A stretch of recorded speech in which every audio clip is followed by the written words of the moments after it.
Well, if you're a parent or you have children in your life, you know they are always full of questions. What is this, mommy? What is that, daddy? And these days, kids are asking a lot of the big questions that are socially conscious.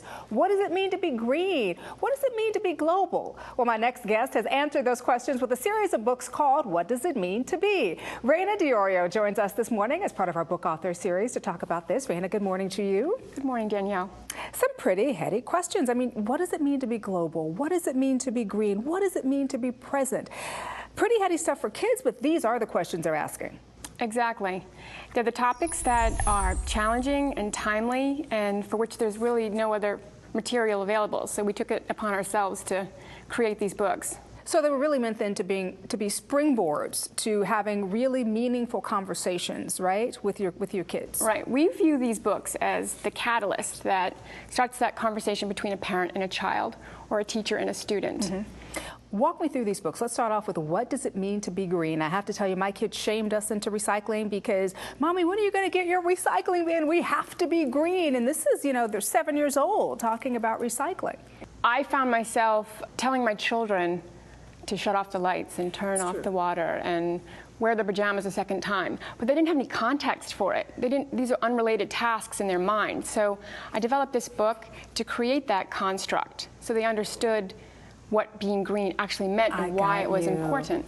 So it goes beyond turn off the lights, wear your pajamas for several days so we don't have to wash them. It really gets into why it's important to do that. Right. And what's exciting is the child then has new ideas, as you just identified, that your children are constantly reminding you. Now, I really love What Does It Mean to Be Global? And I love it because it's very whimsically drawn, it's thoughtfully told, children can really relate to it. But I think the bigger thing is that, you're actually exposing your child to other people's cultures and you're teaching them to respect people for their differences, because at the end of the day, we are different, but we're so very much alike too. This book was meant to embrace and celebrate diversity and to teach tolerance. And we've taken that book and we've extrapolated it into other mediums. So we have an ebook, an audio book. We developed an original composition by Jasmine Saldate that brings in the theme of the book. We have a poster that's made on paper, Terraskin. We have curriculum modules and teacher tools. It's a multimodal approach, so children can really take a deep dive into this very important subject matter and learn it in the way that they learn best. Now, for me, what does it mean to be present really struck a nerve, because here I am, I'm an adult. I didn't learn to be present until about 3 years ago, right after the birth of my third child. I'm thinking I want to be present. I want to really experience this moment with my children because I know it lasts such a short period of time. But when you're talking about young people, young kids, you wouldn't think that they would get that or that they would know how to grasp that. In my life, what was happening is my children were reminding me that I ought not be on my BlackBerry and I ought be focusing on the meal that we're having, or I shouldn't be bringing my laptop to the breakfast table. So they were actually my inspiration to plug in. And then we've shared that experience together to appreciate every moment. And what's special is that time, that together. So true. You can't get that back. And I know Little Pickle Press also has other learning books that I think are absolutely fantastic. Among them, Your Fantastic Elastic Brain and Sophia's Dreams. They're beautifully written, beautifully illustrated. Tell our viewers about those really quickly. Your Fantastic Elastic Brain is written by Dr. Joanne Deek. She's an internationally acclaimed speaker, author, psychologist, and authority on neuroplasticity and how it affects children's learning.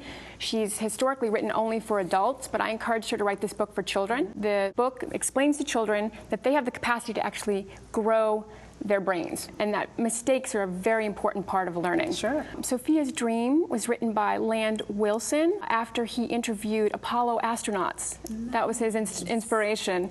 And Sophia takes a dreamy journey to the moon and befriends the moon, and the moon helps her to see what we're doing on Mother Earth, and she comes back from her dream, charged with the task of being an environmental steward. And I know that there's another book in the What Does It Mean to Be category as well, right? Correct. What Does It Mean to Be Safe is the fourth book in my series.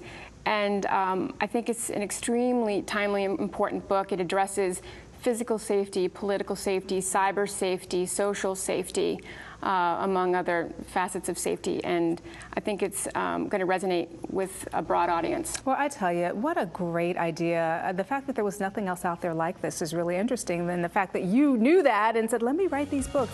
Amazing. I can't wait to read them to my little ones. Thank you so much, Rana, for being here with us on the show. Thanks for having me.